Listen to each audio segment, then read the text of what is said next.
If anyone has not subscribed to our channel yet, subscribe now. Click the bell icon next to it and put it in all. You can watch all the latest videos I post without missing them. On that day, March 8, 2014 at 12:42 a.m., Malaysian Airlines flight MH370 took off from Kuala Lumpur, bound for Beijing, China.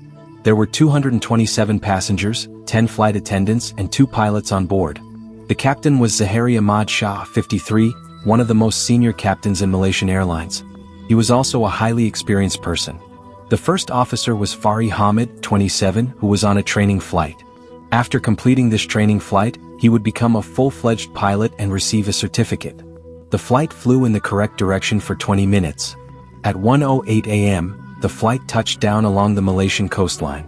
It crossed the South China Sea and started flying over the South China Sea, and it was going in the direction of Vietnam, and according to the report given by Zahari at that time, the plane was flying at an altitude of 35,000 feet and everything was normal. 11 minutes after this, the airplane completely entered the jurisdiction of Vietnamese air traffic. So then the air traffic control of Kuala Lumpur asked the Malaysian Airlines to contact Ho Chi Minh City and then said goodnight. After that, Captain Zahari also said okay goodnight MH370 and continued his journey. Up to here, everything seemed normal. There was no problem anywhere, but the word goodnight said by Captain Zahari was the last word heard from that airplane. After that, no word was heard from that airplane. It is not known what happened to that flight. Malaysian Airlines, it completely disappeared and became the world's biggest aviation mystery. The plane disappeared from radar 30 seconds after entering Vietnamese airspace. The time was 1:21 in the morning. However, the air traffic control in Kuala Lumpur did not notice it completely. Even if they did, they thought that it must have crossed their radar range because it had entered Vietnamese airspace. So that's why they thought it didn't appear on their radar. In fact, this happens regularly. The Vietnamese air traffic control noticed MH370 entering their airspace, but immediately after entering, it disappeared from radar again. So they immediately tried to communicate with the plane, but there was no response from the plane. This continued for 18 minutes. They tried to contact them, but when there was no response from MH370, the Vietnamese controllers immediately informed those in Kuala Lumpur that MH370 had disappeared. Normally, in such situations, the Aeronautical Rescue Coordination Center in Kuala Lumpur should be informed within an hour of the incident, but this was not the case. They informed us very late and 4 hours after the incident. That's when the emergency response started. At that time, the time was 6:32 in the morning. In fact, the airplane was already supposed to land in Beijing, but it did not land. So they immediately started the search operation. They started working very hard to find the plane. The plane was going from Malaysia to Beijing, which means from Malaysia it will go to Vietnam, then it will go to Hong Kong, and only then will it go to Beijing. In the middle, there are Vietnam and Hong Kong. So the route to go will definitely have to travel over the South China Sea. So that's why everyone started the search operation in the South China Sea. At that time, many countries searched for it in that area. It became an international effort. A total of 34 ships and 24 aircraft came from different countries. About 7 countries participated in this search operation. They kept looking for the plane. But despite all the searches, no trace of the plane was found. However, after 4 days on March 12th, although the plane had actually disappeared from civilian radar, it was found that the military radar had observed it somewhere that night. And the surprising thing is that according to the details given by the military radar, the plane was last seen at 2:22 a.m. that morning, but it was not over the South China Sea, it was near the Andaman and Nicobar Islands, it was in the western part of Malaysia, it was in the upper part of the Strait of Malacca. According to the readings of the military radar, the plane was flying in a northerly direction towards the Andaman and Nicobar Islands. Everyone was shocked to hear this news. Where did the plane actually go? Did it fly in the direction of India? Did it crash somewhere in the Himalayas or Kazakhstan?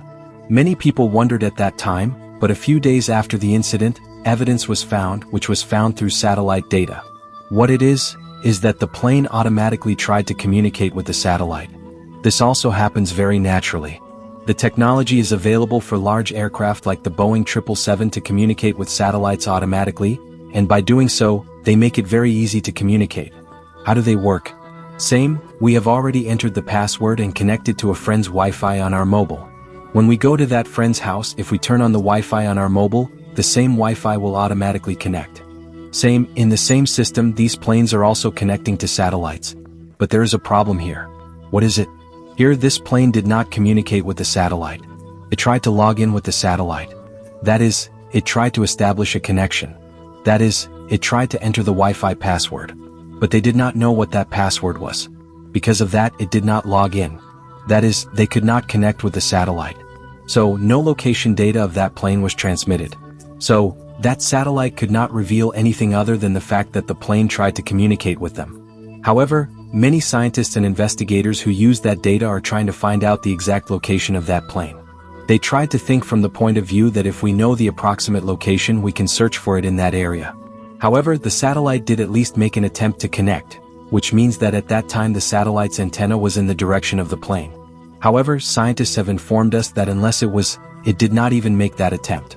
So they checked the direction in which the satellite's antenna was at that time and made some calculations based on that and estimated the location of the plane.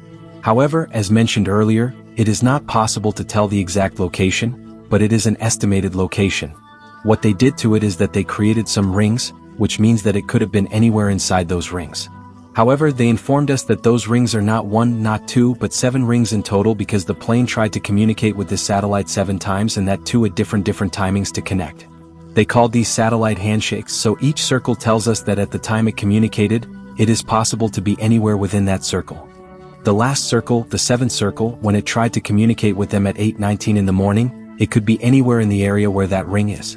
If you notice, that ring is very, very big. So it communicated for the last time.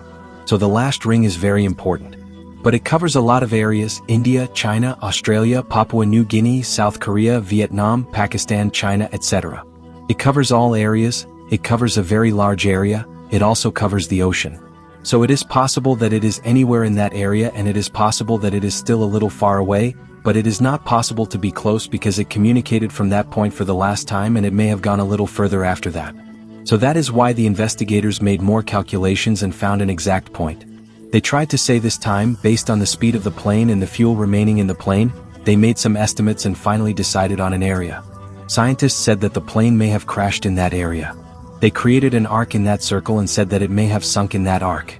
They called it the 7th arc. It is very popular. This 7th arc is located approximately 2,000 kilometers west of Australia. It is also expanded in many areas. If not, it would be better to search more in that area than the entire search. Many people started the investigation from there from the point of view of that, and why did the scientists choose that area? When this plane tried to communicate with that satellite, it was 35,800 kilometers above sea level and it was in the western part of India in the Indian Ocean. So based on that, it may have been in that area and tried to communicate with it. And it's even with its fuel range, the flight could only fly for 7 hours, and if it had flown any further in those 7 hours, it would have gone a long way. So it must have been somewhere in this area that it tried to communicate with it, and it must have crashed in the 7th arc area. After that, they launched many search operations. They conducted search operations in many places in the 7th arc area, but despite all their efforts, they could not find the plane. By April 2014, the search operations conducted at sea were completely stopped because there was no benefit to it. And since the plane had crashed in the water, it would have gone into the water because it does not float on water. So they started conducting deep ocean searches and made them more intensive. And at that time, it became the most expensive search operation. They kept searching for the plane underwater for weeks, months, even years. They didn't find a single clue. After searching for about 3 years and spending $160 million on it, they finally stopped the operation, and the operation was a complete failure. The only good news is that in July 2015, the first debris of the plane was found. We found it on an island called the Island of Reunion, which is near Madagascar. It is located in the eastern part of Madagascar.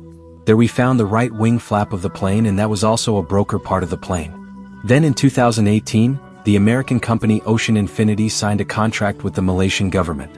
What it means is that they will carry out search operations. If they find the plane, they will charge a fee. If they don't find it, there will be no fee. On this condition, they started a new search operation. They have a highly advanced undersea. They used underwater surveillance vehicles and searched a lot underwater. They mapped the entire ocean floor. What they found through this search operation, especially in the 7th arc area, was that there were many underwater volcanoes, many cliffs and mountains in that area. They conducted this operation for a few months.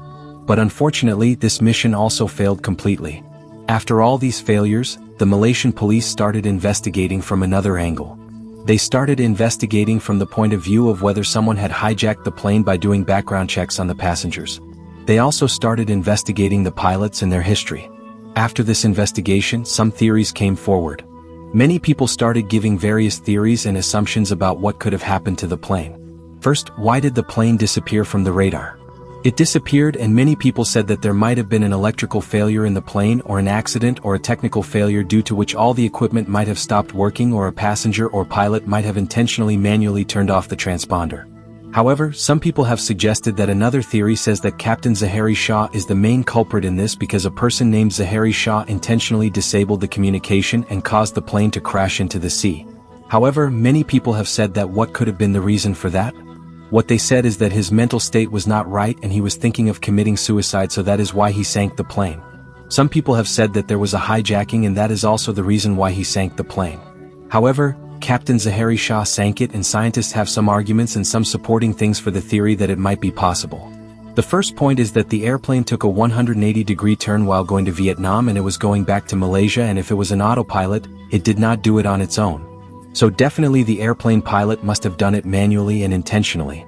The second point is that the airplane was flying very close to the border of Thailand and Malaysia. So many people believe that it was done intentionally because if it did that, it could have escaped the airspace radar of both countries. And the third important thing is that Zahari Shah also has a flight simulator in his house. This is not such an annual thing, nor is it such a rare thing, but in that flight simulator he created a path while playing the game, and the surprising thing is that the same almost path was followed by the MH370. So, looking at all this, some officials also said that there is nothing wrong in many people's opinion that he did it on purpose. However, the person who was officially in charge of the search operation denied this. That is, he also said that nothing like that happened. He also said that there are counter-arguments to it because the pilot is a highly experienced and seasoned pilot, and many people respect him. He has no family problems, no economic problems, and his past behavior is also nothing like that.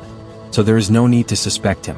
If he wanted to commit suicide or crash the plane, there should have been some difference in his behavior before that, but there was nothing like that.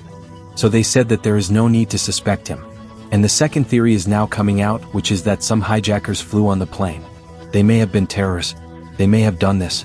However, at that time, 2 passengers on the plane were suspected. The names of those who came in were Puriya Nur Muhammad Murdad and the Lavar Syed Muhammad Reza. They were also suspected. Although they are Iranian people, the reason why they were suspected is that both of them were traveling with fake passports. Those fake passports were also stolen from other people. One person stole it from an Italian and another person stole it from an Australian. Both of them stole those passports in Thailand. Their intention was to use those stolen passports to go to Europe and settle there. So, they first flew to Beijing, and from there they planned to go to Europe. The investigators later revealed that one of the people's mother was living in Hamburg, Germany. So they wanted to go to her. In fact, she was also waiting for her son, but she did not reach her mother.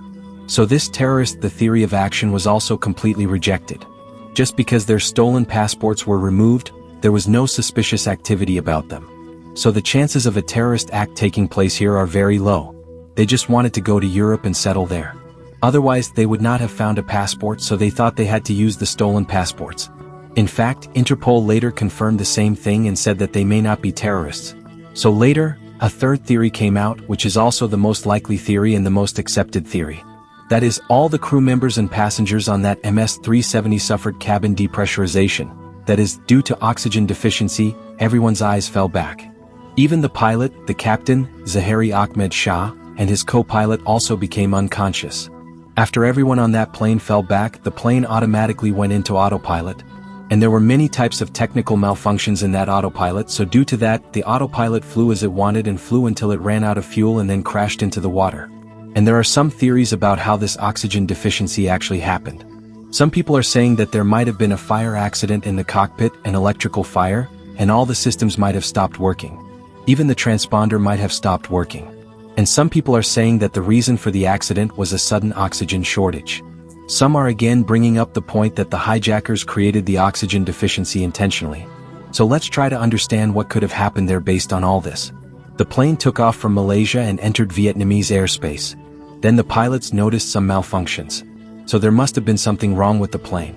Understanding what had happened, they made a complete 180 degrees turn and wanted to bring the plane back to Malaysia. They were flying towards Malaysia. While they were flying, a terrible accident happened, like a fire accident, which caused oxygen deficiency. Due to oxygen deficiency, everyone on the plane also lost their eyesight and many systems stopped working. After that, the plane went into autopilot and flew as it wanted. At that time, the military radar noticed it, and then the autopilot turned the plane south, and it continued to travel south in the Indian Ocean and crashed in the water 2,000 kilometers west of Australia. I can't say that this is exactly what happened, but I am saying that it could have happened. In fact, there are many other theories. Some of them are very crazy. Some say that aliens kidnapped everyone on the plane along with the plane, and some say that the US military, they say that the people who blew it up are hiding this from us without telling us. Some say that Russian President Putin knows the location of this plane. Some say that there is a dangerous area like the Bermuda Triangle in that area, so that is why he pulled the plane into himself. All these are crazy theories. There is no chance of these being true. And it has been many years since the incident. It is now 2023. Finally, proof has been found for this. It is known exactly where this plane is. In 2022, a retired aerospace engineer named Richard Ga shared something about this. He said that he had solved the mystery of this plane. He made some important calculations using some radio wave technologies. What he did was take data from the British Inmarsat satellite and also took many details from Boeing. The Australian oceanographers also collected details given by Australian oceanographers and then used an amateur radio wave technology called the New Whisper Net. He said that he had been studying this for many years. He had been tracking MH370 and finally he was able to find out where the aircraft was. He said that it was very difficult to explain the technology. It was a very complex technology, but it was not a new technology. He used the reflections of radio waves, that is, he used radio waves as a way to predict the path of the airplane. WHISPER stands for Weak Signal Propagation Reporter. It is called WHISPER in short. What kind of technology is this? It catches the reflections of radio waves. When a radio wave comes out from any source, it automatically reflects in the atmosphere, and the weak radio, all the waves are reaching a particular area. If an airplane is traveling in that radio wave path, we can notice it very easily. For that, he has also built a computer program through which we can recognize airplanes if they are traveling in any paths with weak signals. And according to all his calculations, MH370 is in the 7th arc area. He says the exact location is 4 kilometers deep under the water. But as we said earlier, there are many cliffs and underwater volcanoes in that area. They have already searched that area before, but they may have missed one or two in that search operation, because even the most costly search operation always misses something. And the second search operation that was done later did not take place in this area, which means that Ocean Infinity did not reach this area and their advanced the instruments were not in the first research, so they missed all of these and left the plane undiscovered. However, Richard says that his calculations are very accurate and he tells people to trust him. He is only asking for a search of 40 nautical miles. He is not asking for a larger area. If you compare it to the previous search operation, 40 miles is very, very little. So he is asking either to give permission to himself or the government to conduct research in that area. He says that if they search in that area, they will definitely find the plane. So this should be called good news, and this should also be called a solution to the mistake of that flight. However, some people have also been criticizing Richard's methodology. They have stated that the methods he has mentioned are not sufficient to find the exact location of the plane, and that they also said that the plane was not there, but Richard said that if the operation was started, the plane could be found in just 1 year. Even though 2023 has come, the search operations for it have not started yet. Let's see what happens. Richard says that the plane is there and a drift analysis was also done in that area. All the ocean currents were also checked. That is, if the plane crashed in that area, the plane would be torn into pieces. All its fragments would have to reach some area and the ocean currents would decide where it would reach. So if the plane crashed in that area, where would its parts reach? If we study where the parts would reach, the drift analysis revealed that Madagascar has a chance of reaching the islands around it. In fact, some have been found in that area. So far, 27 separate pieces of the plane have been found. All of them are on Madagascar and around it. Found in the islands, so this drift analysis also fits properly with Richard's analysis because he also said that exact location. So there are chances that in the future this mystery will be completely solved. If the government thinks of investing some amount again and conducts another search operation in that area, the plane will be found. So that's it guys. If you enjoyed this video, please give it a thumbs up and share it with your friends. Don't forget to subscribe to the channel and click the bell icon to be notified of future uploads. Thanks for watching and I'll see you in the next one.